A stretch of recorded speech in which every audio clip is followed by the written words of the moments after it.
By the end of tomorrow, our teams will have visited every single personal care home in the province to deliver the first dose of the vaccine to eligible consenting residents. We did this in 3 weeks, which was fully 1 week ahead of schedule. There haven't been a lot of good news days since the pandemic arrived. This, though, is one of them, as Manitoba is on the verge of completing round 1 of vaccinations in personal care homes. Yes, no, we have a wonderful team who's going around the whole place. Dr. Joss Reimer on the ground herself Friday morning as the PCH vaccination campaign she is heading nears the end of phase 1.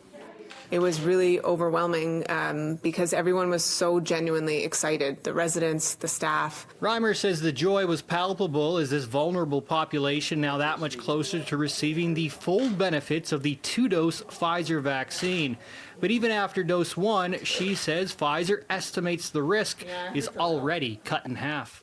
That still means that, if that virus were to show up with a staff member, with a visitor in that facility, that it's just that much less likely to cause an outbreak. And it is these residents who have borne the worst of the impacts of the pandemic. Shared Health's latest reconciled numbers show that almost half of all total deaths through January 25th have come from personal care home settings. This is exciting for the families, for the residents themselves, to know that compared to where they were a couple weeks ago, they're far more protected today, and things are only going to get better.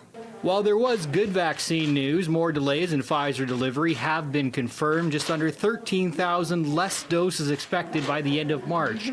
Reimer, though, pledging they will manage. Rescheduled appointments will be happening within the week. So every person in Manitoba who has a scheduled second dose appointment will still be able to get it within the recommended window by the manufacturer.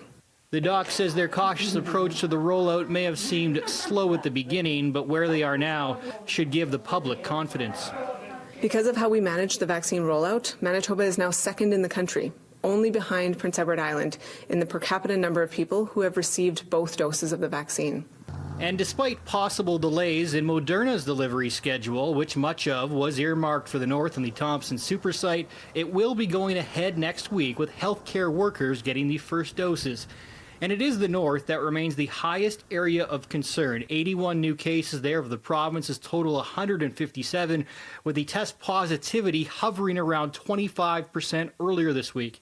The overall provincial test positivity, as well as Winnipeg's, however, has been steadily dropping, while 3 more deaths were reported Friday, lifting the total Manitobans lost to 823. In Winnipeg, Jonas Gilbert, City News.